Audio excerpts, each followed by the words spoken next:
The first thing that I always need to cover, particularly with entrepreneurs, is that when you say to a founder, okay, you're raising money, you're going to need a board, they think you mean an advisory board.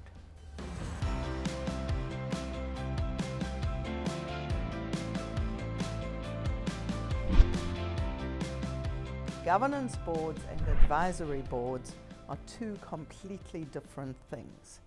The simplest way to think about this is that if you're the CEO or the founder, the governance board is your boss, so you work for them, and an advisory board works for you. So the advisory board is employed by you to help you do stuff. The governance board is your employer who's there to keep you accountable for doing what you say you'll do. So an advisory board is made up of members who have specific skills or experiences that could be useful to your business specifically. They're there to give you advice, not to tell you what to do. And it's unlikely that they would have any legal liability around that advice because they're simply there as advisors, although you would have to say that if there was a lawyer on your advisory board who gave you legal advice, they might be liable in a professional sense if that all turned to custard. But generally, there's no legal liability for a person going on an advisory board. Now, because each of your people on your advisory board may have completely different areas of expertise, sometimes it's not useful for them to meet together as an advisory board. So we talk about them as an advisory board, but generally sometimes the reality is that they operate as a panel of advisors who the founder or CEO taps into on a, I now need to talk about this specific issue, so I'm going to that advisor to talk about that. And that's okay. Advisory boards don't have to gather together to meet, either in person or remotely. And the corollary to that, of course, is that when you ask someone to be on your advisory board, sometimes there's no specific time commitment required. It's just like an as-needed basis. And they bring that specialist domain knowledge. And sometimes you see advisory boards including what I think of as vanity postings, not so much for the advisor, but for the company to be able to put up this panel of amazing people who have agreed to be their advisors from Harvard or MIT or something that are real domain experts. It adds credibility to the business that these amazing people have agreed to be their advisors. Most commonly seen in biotech or pharmaceuticals or medical technology. Today we're talking, though, about governance boards. So as I said, the governance board, when you appoint one, is your new boss, and you work for them. The board is responsible to the shareholders, but not in the way you might think. So the board is responsible for doing what's right for the company, and the board answers to the shareholders for doing that. Directors are legally liable for how things pan out, and we'll talk a little bit more about the liabilities and the duties of directors in that regard. And a governance board really does need to meet together quite regularly and ideally in person. Sometimes it's not practical, but you should think about that carefully when you start composing your board, who's going to be on it, because a board operates like a team, and it's really difficult to get that kind of cohesion of the team going on if you don't actually gather together, meet in person, perhaps have a meal together occasionally, get to know each other a little better. All those sorts of things help with the cohesion and the performance effectiveness of the board. Now, one of the boards I'm on has a director who is in New York, and so obviously an early stage company is not going to be able to afford to fly out someone from New York on a monthly basis. But the agreement when he was appointed, and he was appointed for a specific reason, a specific skill set, the agreement was that he will come to New Zealand twice a year, and on those months when he comes, we run the board meeting much longer. We do a big strategy session to make the most of his time, but also to build that team so we all get to know him a little better as well. So meeting in person, there's generally a regular time commitment involved. I'll talk about that a little bit later. And the board doesn't all have to be experts in what you do. The board is there to help you grow the company, and that's what they should be experts in. Together, collectively, they should have the skills to lead, add credibility, add an element of judgment, set the path, and literally drive growth of the business. So the board is focused on that business, the business outcomes of the company. That's not to say that there shouldn't be at least someone who has some domain knowledge about what you're doing. And indeed, we've seen some quite high-profile cases this year of companies with absolutely no one on their board that knew anything about technically what they were doing, and how that turns out not so well sometimes. So if we think about, and I'm going to use this word alignment quite a lot, because progress happens when everyone is pointing in the same direction, and that's what I mean by alignment. So sometimes a company might have advisors and a governance board. And if you think about the management, the board, and the advisors, everyone needs to be aligned to do their bit to grow the business. And then the things that are uniquely in each group. Management is there literally to get stuff done. So to execute, that's your job. The advisory group, or the advisors, if you have them, could play the role of mentoring your senior executives, adding advice on executional matters and so on. And then the board is the only part of that whole mix that has a role in holding everyone to account, so making sure people do what they say they'll do. And then there's some crossover points there about strategy coming from the board and the advisors, and compliance and culture being about management and board, for example. So the board really does four things. Wherever you look in the governance literature, be it corporate governance, be it startup governance, be it not-for-profit governance, or any of those, the board always, they say, does four things. Different publications have different words for it. The Institute of Directors calls the first one determination of purpose, which I kind of see as strategy. And in a startup company or a young company, the board's role in strategy should take up most of the board's effort. In a corporate organization, there's a sense that compliance becomes much more of the role of the board, because the company itself has a whole lot of functionality inside it that helps the board with things like strategy and culture and so on. But in a startup, strategy is not only critically important, but it's also the thing that matters most, and sometimes the thing that changes most.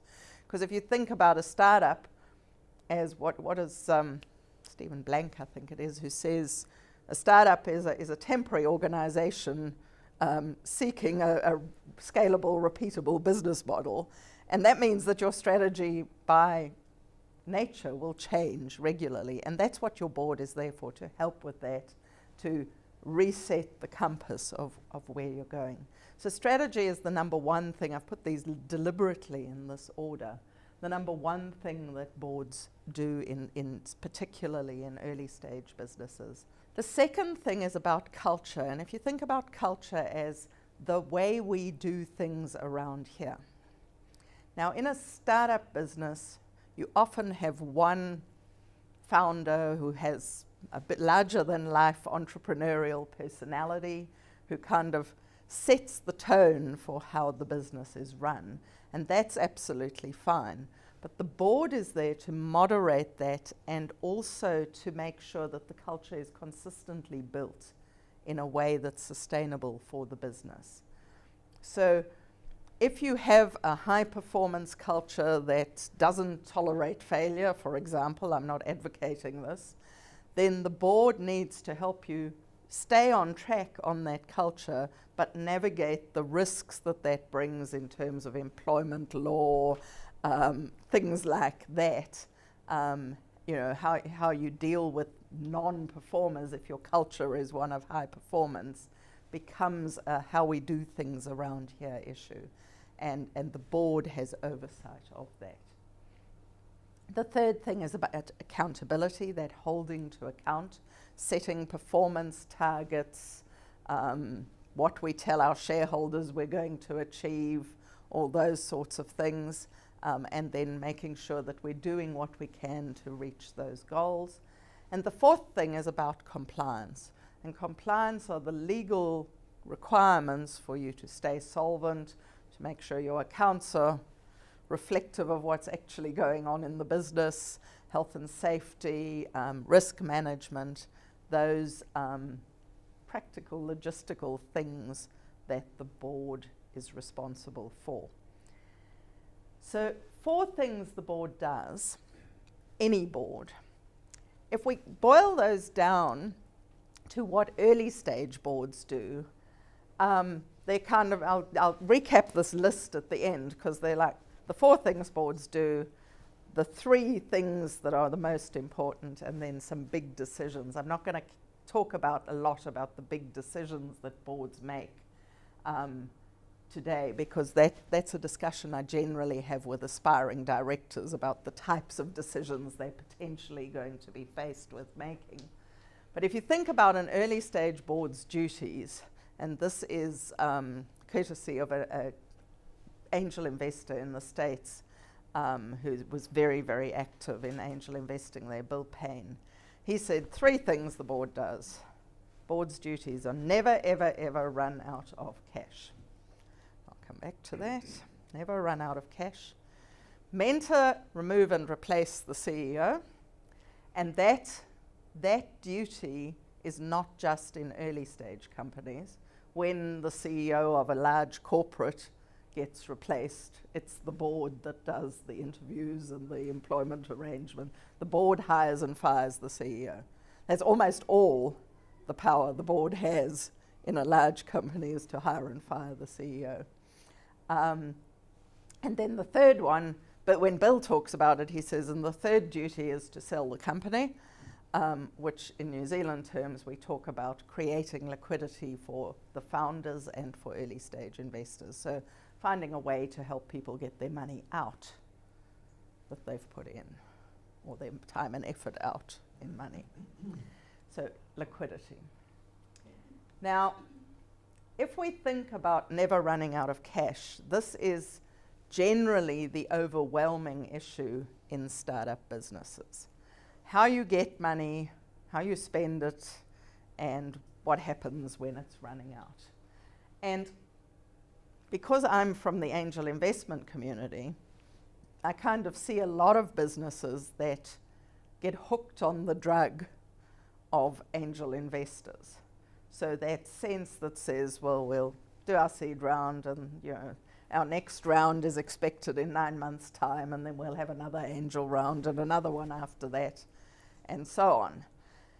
It is a pot which eventually runs dry, although having said that, if the business is consistently doing what it says it will do for each round, then there's a good chance it'll get the next round as well. But raising more money, more investment, is not the only option for a business.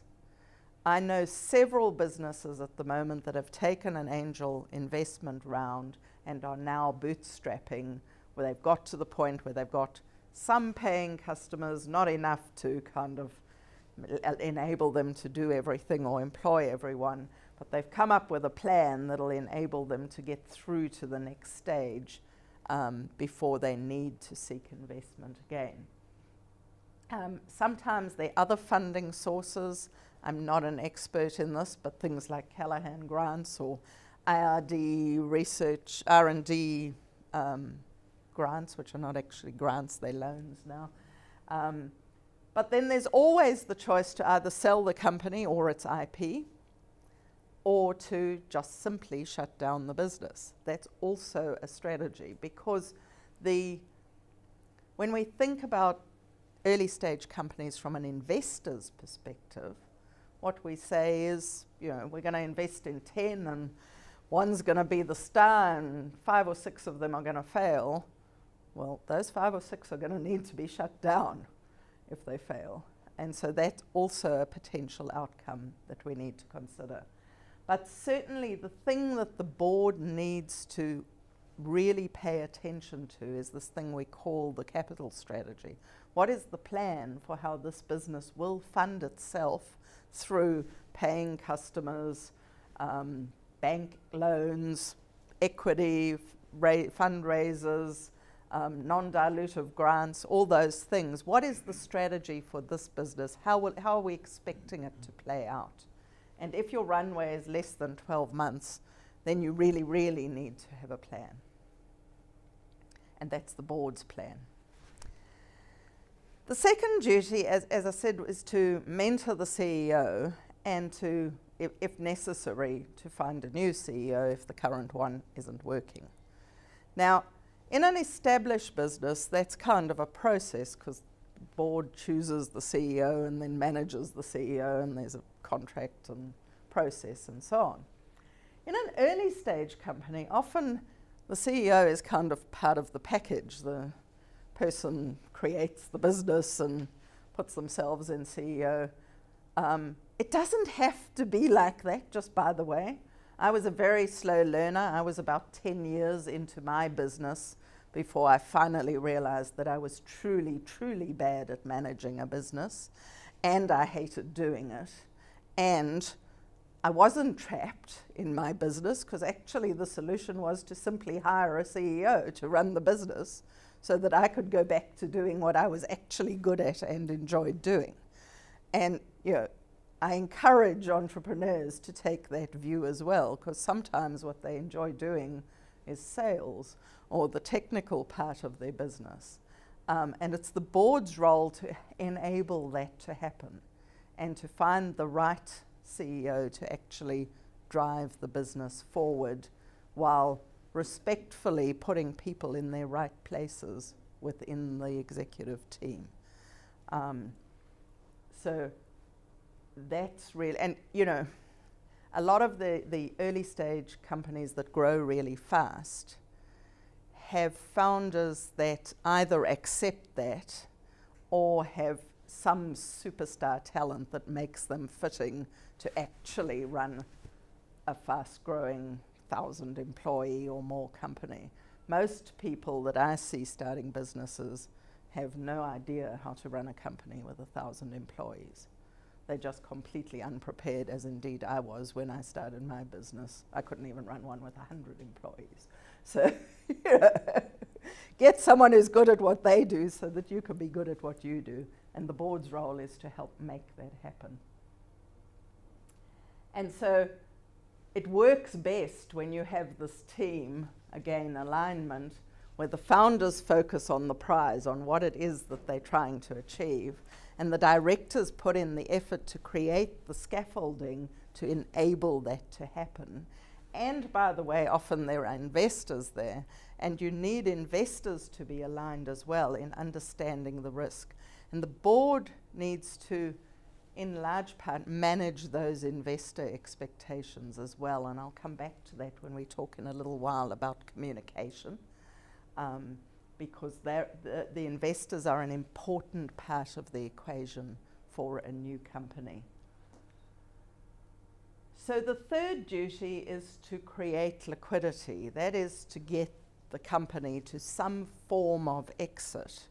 Now, an exit could be a complete sale of the company where everyone who's been involved takes the money and walks away, or it could be taking the existing team into an acquire business as part of a new team in that business. It could be an IPO, list on the stock market, either here or offshore. There are all sorts of ways to create liquidity. Indeed, sometimes we see later capital rounds, so like Series A or Series B capital raise, which as part of the fund generally, or the VC putting in the investment, takes some of what they're putting in and buys shares from existing founders or shareholders for two reasons: to get them off the cap table. For the founders, it makes them less pressured if they can take some of their money out. There are all sorts of reasons why that might happen, but sometimes we do see that liquidity created by the next round of investment, which is not necessarily a bad thing for people involved. The way to get to liquidity, though, is to start at the beginning when you do due diligence. And if any of you have either seen an investment pitch or done one yourself, you'll no doubt know that the investors will sit there and say, so what's the plan? What's your exit plan? Who's going to buy this business and how soon? And the reality is that no one can know really who's going to buy their business and how soon. But it helps if you've thought about it and you've thought about how that might happen, and you've identified businesses or people who may be the potential acquirer of your business. And the reason that matters is because if you're planning to sell your business to a competitor, for example, what you do in your business to make it attractive to your competitor might be different from if you're planning to list it on the stock exchange and sell it to mom and pop shareholders. So the things that you strategically do with this business are shaped by who you think your acquirer or your liquidity option might be. And that is the board's job to discuss that. So it starts at due diligence, and then the board should, in an early stage company, be reviewing the exit strategy. Is there still a possibility? Have any new potential acquirers come on the radar? All those sorts of things. What I've found really helpful at board, and if you're a founder, don't be surprised if this happens, not minuted in the board meeting, but at the end of the board meeting, as a final conversation, to say, so what's our minimum acceptable deal today? That is, how much would you take for this business if someone walked in today and offered you a check? Now, the first time you have this conversation, the number's going to be ridiculous. And that, in a sense, doesn't matter, because the first time I ever had this conversation, the founder looked at me and said, "We're not selling my business." I went, well, you knew there was this thing about exit in the discussion at DD, but beyond that, okay, that might not be for sale now, but if someone walked in the door and offered you $100 million now, are you telling me you wouldn't take it? And the founder said, no, well, of course that's not going to happen. Of course we'd take it, but of course that's not going to happen. So then you say, well, would you take 20? Would you take 10 today? So you get to what this minimum acceptable deal is today. Now, the value of doing that, it sounds stupid because it's so hypothetical, but the value of doing that is that occasionally companies are approached unsolicited by people who want to buy their business. And I had a founder a few years ago who was approached, go figure, by 3 potential acquirers all in the space of a month. And she said, if we hadn't been having this conversation about minimum acceptable deal, she would have just said, go away, my business isn't for sale. But the fact that we'd been having the conversation and then someone said, so I'm interested in buying your business, can we have a conversation about that? She said, I suddenly had this thought. Maybe it is worth as much as we've this is how I would find out how much it's really worth. And so she engaged in those conversations. We didn't sell the business that time around, because when she saw that it was indeed worth how much we'd been saying was our minimum acceptable deal, then she had this thought of, imagine how much more it would be worth if I stayed in the business for another few years and grew it even more. So it made it very real and tangible. And so far that's working out well. When I tell that story to angel investors, they all laugh, because, you know, the one that got away, that's the classic story of the one that got away. But so far this one is working out just fine. So those are the sorts of things you think about. Now, your best piece of advice as a business starting up is to build your data room from day one. When someone comes to buy your business, or indeed to invest in it, even if it's just a small seed round that you're looking for, they will want to do due diligence. The data room is the place, electronically, it's not a real room. It used to be a real room, actually, in the olden days. The data room is an electronic place, like a Dropbox, for example, where you put all the documents that someone who wants to invest in your business or indeed buy it needs to see to do their due diligence. If you start this from day one and keep it up to date every month, if you set aside 2 or 3 hours a month to keep it up to date, it really pays dividends. If you have to create it from scratch, it's just a nightmare, a real nightmare, having done both. The thing about exits is that timing matters. Now, there's no such thing as a good time to make a financial decision. No one ever consistently buys cheap and buys low and sells high. But there are things that count when you're thinking about creating liquidity. And that is that the longer you leave it, the less the return, because returns are an annual thing. And if you don't wait for an offer, but chase the exit, you're more likely to be successful. Now, the reason I've got this up, this anatomy of a successful exit, is the story of a company called Green Button that was a Kiwi startup that sold to Microsoft about 2 years ago. The case study is written up on the Angel Association website. It was an angel investee company. Don't ask me what it did. The only thing I remember about Green Button is them presenting to me in a group of investors, and the guy very confidently said, and we're going to sell this business to Microsoft within the next 3 years. And the very experienced investor sitting behind me said, oh yeah, another one, because everyone was in those days was going to sell to Microsoft. These guys actually did. And they did it by their board, by their chairman, literally stalking the buyer at Microsoft, traveling to the US, finding people who could get him in front of them, and so on. It's a great story of focus to sell the company, and created a really good outcome for the founders and the early stage investors.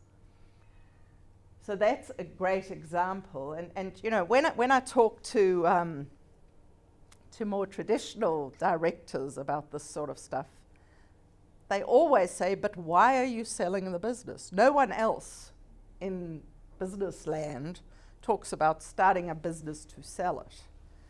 And the reality is that we need to look at the businesses that we're investing in as early stage investors and say that until I can get some of my money out, I can't invest in any more. I'm at the stage where I'm kind of, I've got a full portfolio, 25, 26 businesses now, and until one of them gives me my money back, I can't invest in the next cool thing that I'm looking at.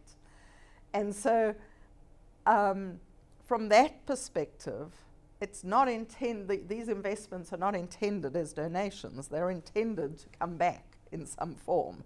And until we create some form of liquidity, it kind of acts as, because the money that came back from Green Button was within the next 6 to 9 months deployed back into startup businesses across the country by those investors. It's truly fascinating to see.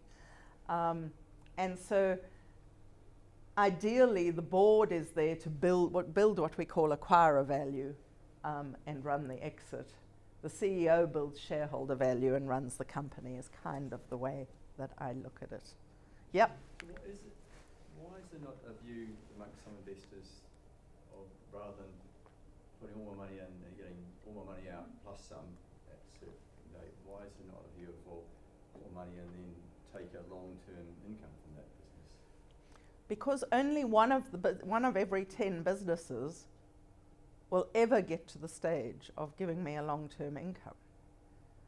And so if I want a dividend, I'm going to go to the NZX and invest in Genesis Energy, or not that I'm recommending them, but some of those companies that consistently pay a dividend. And if I don't like that level of risk, then I'll put my money in the bank and get 2.5% or whatever the return is. And I do all those things. But investing in early stage startup businesses that have no proven anything, no financial metrics on which to assess whether this is a good investment or not. I hesitate to say this, but I will. It's exactly the same as betting on a horse. You look at the form of the horse and the jockey. So we look at the idea and the team, and we go, is this worth the bet? The odds of it paying are about the same as the odds of a horse winning a horse race, and therefore the prize, if we win, needs to be higher. Because I can't trade the shares. I have no way of knowing. If I buy into a share that's listed and I need my money out, I can sell. And I'll at least get some of the money back. And why someone would want to buy the business is because when you start something up, it's at zero. And those early stage investors and the skills and talent and passion of the founder team can get that business to a point, say a $10 million revenue business is relatively easy to build in New Zealand. And then you start running out of market here, unless, of course there are other examples that haven't, but then in general you start running out of market. You need a different skill set to get this business to $100 million revenue or more. And so that's the point at which you might sell the business to someone who can take it to the next level.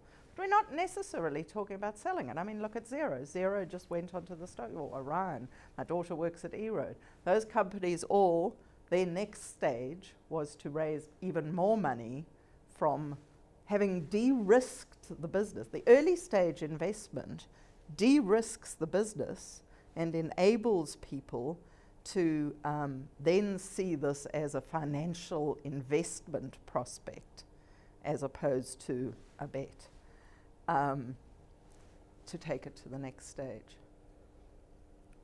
And yes, I also invest in businesses that are growing and delivering a dividend, but only where the financial fundamentals make sense and there's some sense that they're going to continue doing that.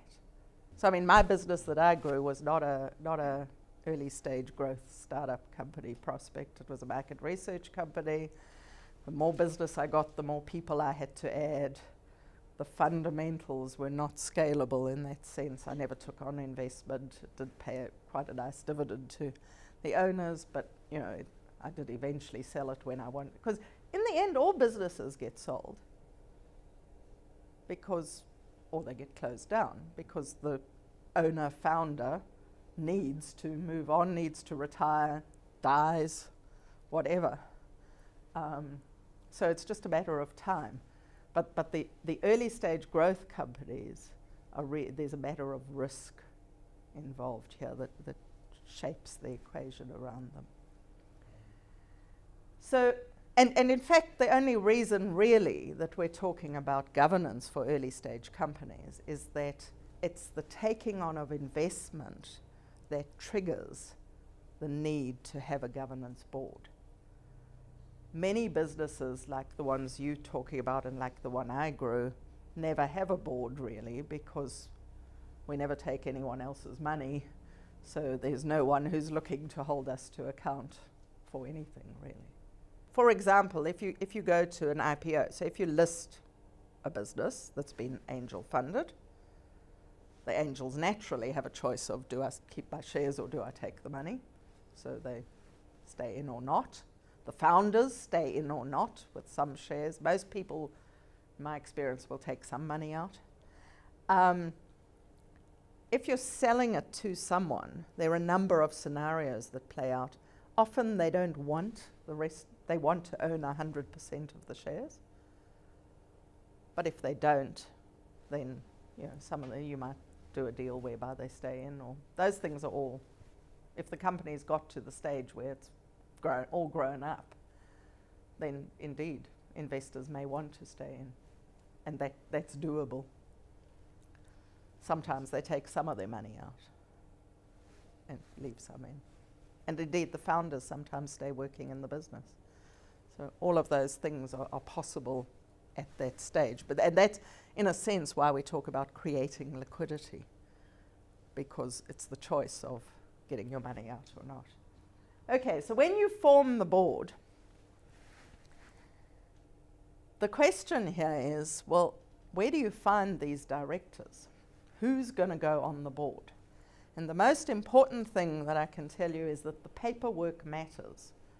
You don't have to be a lawyer, but you do have to be able to read your shareholders' agreement and understand what it means. Because the board composition is set by the paperwork. So either the constitution, or more commonly in New Zealand, the shareholders' agreement, will tell you who's on the board, how big the board is, how the directors are chosen, who the chair is, how the chair is chosen, and whether the chair has a casting vote or not. All this will be documented in your paperwork.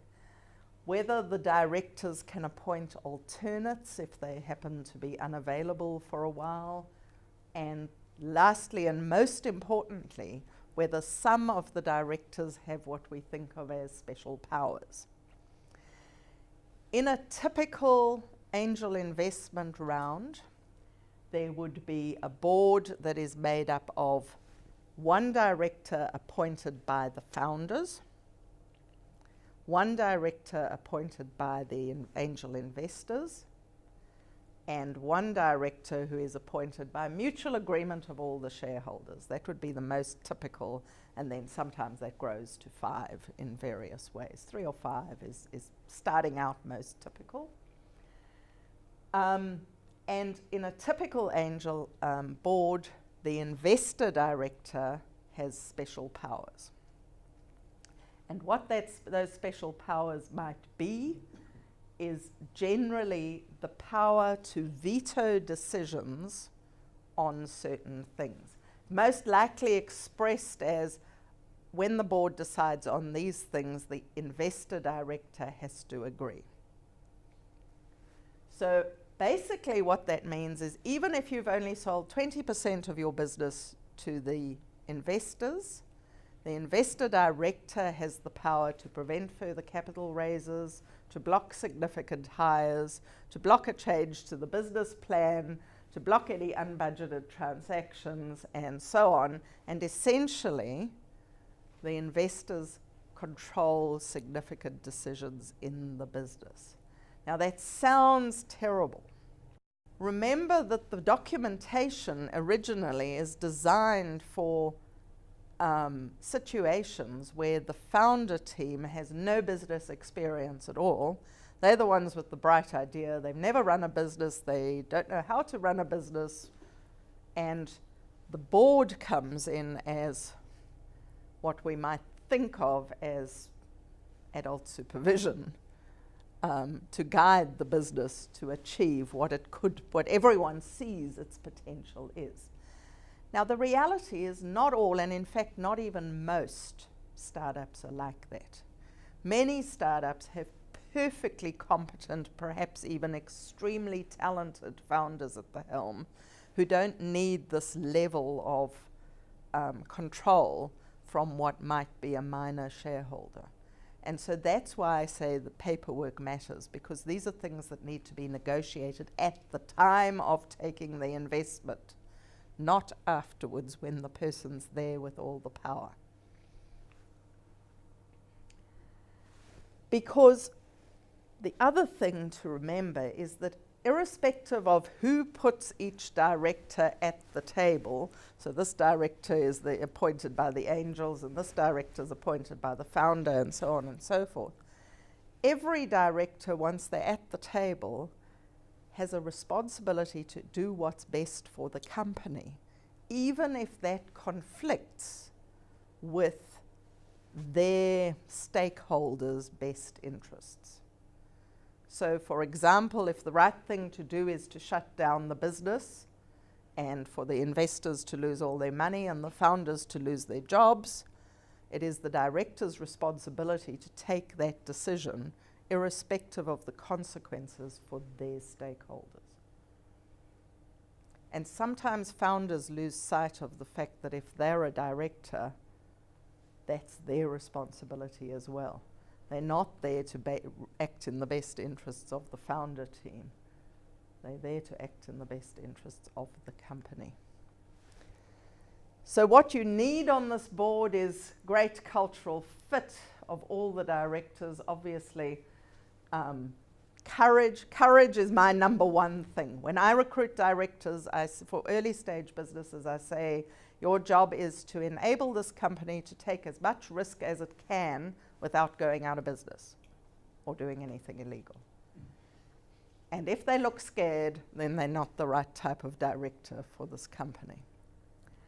So courage is important, but an open mind and good judgment and obviously integrity is important too. And of course these people have to have time, the time to spend on the business.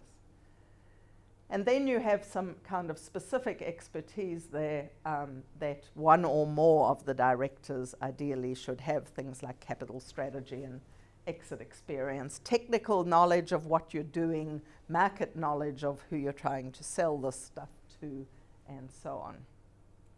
The chairman is generally appointed by the board from within, although I have seen shareholders' agreements that specify who the chairman must be, but mostly it's from within. And in New Zealand, the norm is that it's never the founder.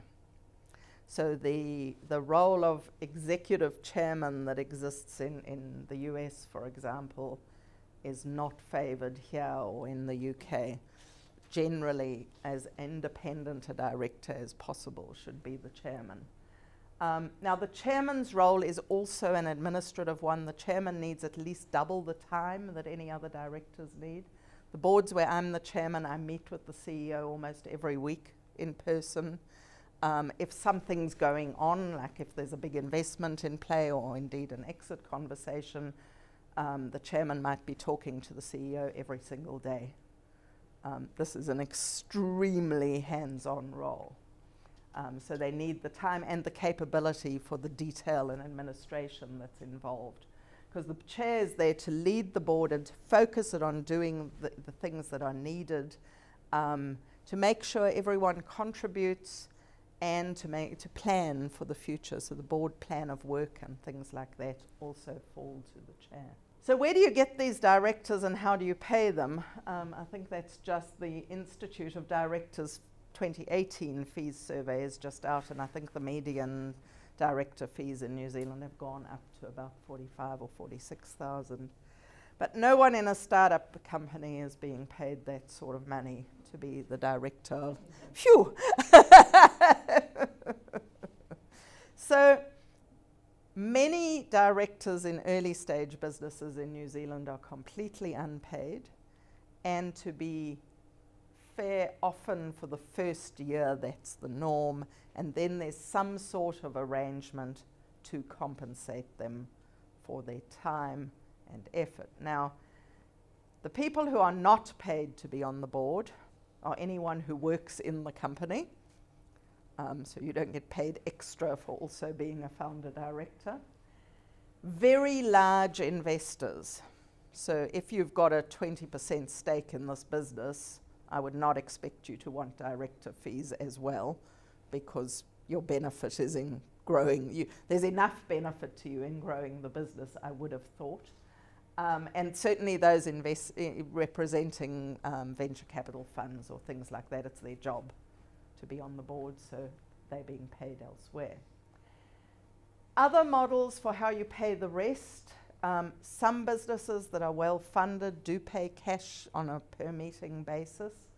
The chair generally gets about 50% more than a director. But most commonly, shares or share options, something that is likely to result in an expected value of about $20,000 to $25,000 a year if things work out, would be accepted as kind of the generous end. The important thing is that if you're paying your directors in any way, you're creating a taxable event. And one of the reasons that we don't often see companies giving shares to directors is that it's really hard to value what those shares are worth. There's no money in those shares now, but the directors have to pay tax on the shares when they're given as income. So you've given them income, essentially. Whereas if you put in place share options, you move the taxable event out to when they exercise the options. It's still taxable, but it's moved out. Early stage boards need to change.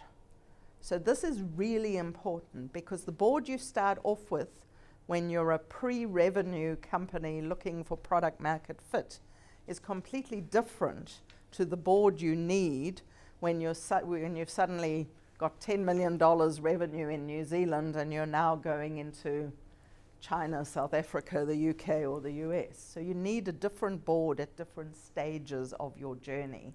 And so early stage directors need to be open to making way for people who are more appropriate to the next stage, and companies need to be alert to who the next director might be. And in fact, as much as we say the CEO might not be the right person to take the company up the scale, equally the directors almost certainly are not the right people to take the company up the scale as well. Directors do have legal duties, and these are spelled out in the Companies Act, most commonly summarized for early stage companies as obviously the top three, but avoiding reckless trading is one of the most important things that early stage boards really need to focus on. And reckless trading is when you do something that you know you're unlikely to be able to pay for. So for example, if you sign a 5-year lease on an office when you're pre-revenue and have no revenue in sight and you know your investment money is about to run out, you might want to think about how you're going to, indeed if you employ someone, you need to think about how you're going to fulfill your requirements to that person, because you can't do anything that is likely to create a risk of loss to your creditors, and creditors include staff.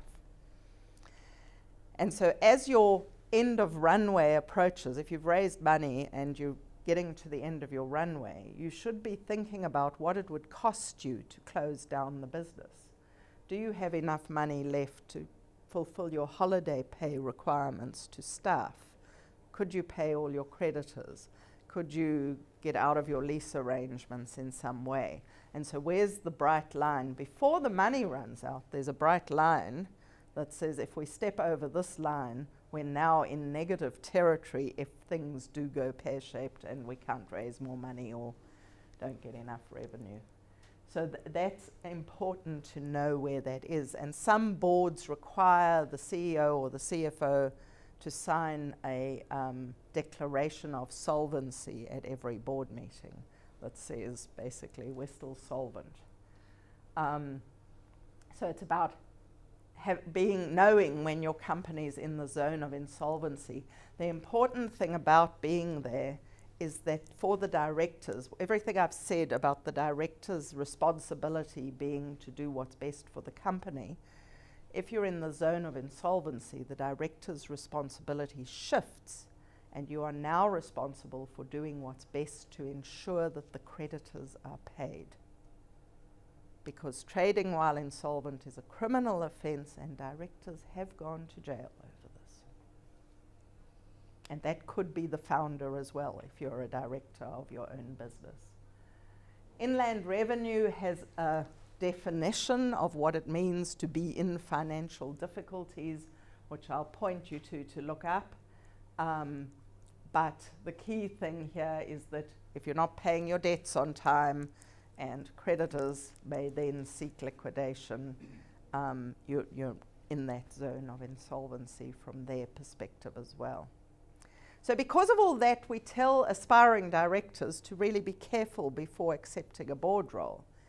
And one of the things that in a startup business that they're most likely to want to do is to check out the team, to get to know the team better, to get to know whether these are people that I want to literally get into bed with. Because if they can't get excited about the business, then they shouldn't be going on the board. You can get insurance. Generally, the company pays for D&O, stands for Directors and Officers Insurance. It does not protect you from doing something illegal, but it does protect the directors and pay for legal fees if they're accused of doing something accidentally, or if the company went out of business and the creditors decided that they wanted to sue the directors, D&O insurance would pay for directors' legal fees and things like that. Consider what other types of insurance you may need as well. So lastly, let's talk quickly about board meetings, because generally early stage boards meet about 10 or 12 times a year. Shorter more often in early companies is better because things are moving so fast, or they should be. Schedule them in advance, have a plan of work that says we do strategy, then we do financial planning, then and so on, and agree what's in the board information pack. We've talked about the data room. I like for the chair and the CEO to work together to set the agenda for each meeting, and I like for directors to let the CEO know once they've seen the board papers what issues they're likely to raise or what questions they have. So there should be no sense of surprises in the board meeting. The directors should not walk in and lob a hand grenade on the table in front of the CEO. This is meant to be an aligned working group that moves things forward. The board needs to be decisive, often in the face of not enough information, and that's really important when you're choosing directors. You need to avoid directors who need more and more evidence before they'll make a decision, because an early stage company simply doesn't have the resources or the time, and often a fast decision, even if it's wrong, is better than no decision delayed.